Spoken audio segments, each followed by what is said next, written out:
Reverend Rick Warren stands in overwhelming opposition with people's abilities to make decisions about our bodies and families. One example is his staunch anti-choice viewpoint, at times comparing abortion with the Holocaust.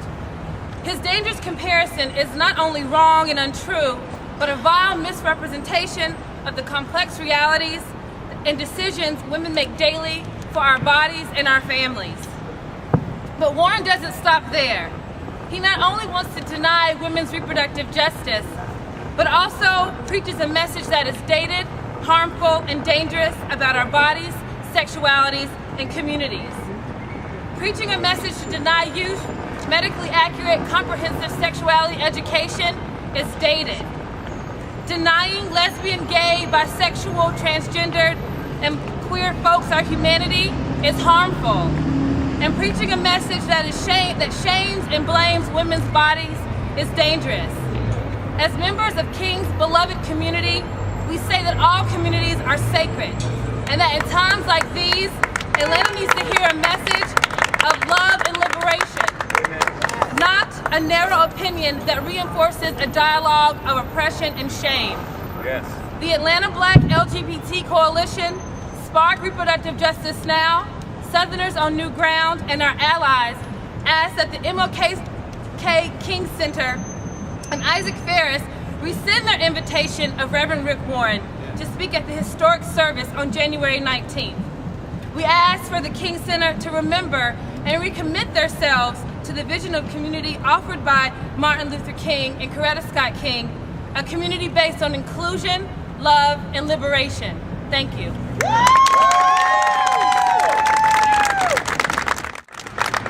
I stand before you today an openly gay, proud black man in front of the Georgia State Capitol building, knowing that we here gathered share a common faith, and it's through that faith that we believe in justice and equality for all, not just for those who look or love or worship just like we do, but for all. The Atlanta Black LGBT Coalition and our allies, sister and brother outsiders, oppose the King Center's decision to have Rick Warren serve as a keynote speaker at the MLK commemorative service. Now, Warren not only compares women having an abortion to Nazis and pro-choice supporters to Holocaust deniers, he also opposed the rights of lesbians, gays, bisexuals, transgendered, and queer folk to marriage, as well as his church.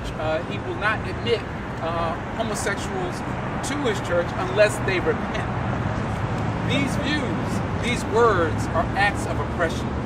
They are incompatible with the dream of the beloved community Martin Luther King envisioned and the spirit with which Coretta Scott King founded the King Center. Now, while we may agree to disagree, we cannot build bridges by rewarding those who build walls that lock certain groups out. We stand together today because we ain't gonna stand for sexism or homophobia or discrimination or condemnation. Today, we take a stand declaring our common humanity, knowing that we are wonderfully created just as we are. We stand up for our freedom to define our own families, love whom we choose to love, and maintain control of our own bodies. So years from now, people may ask you, where were you when Warren came to Atlanta on MLK Day? What did you do? You can tell them that you did the right thing on the right day.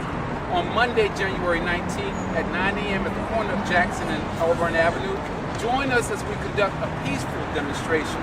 We need you to get up early, come out, take a stand, and step into your place in history.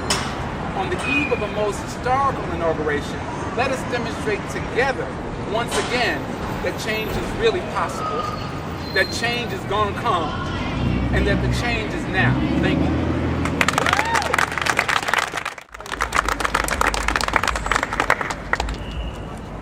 And thank you for having me today. It's an honor to speak here today.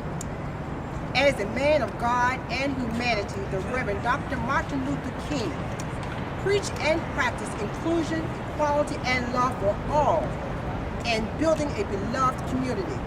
The preaching and teaching of Reverend Rick Warren, entrenched as they are, and despairing doctrine of the LGBT community makes him an inappropriate choice.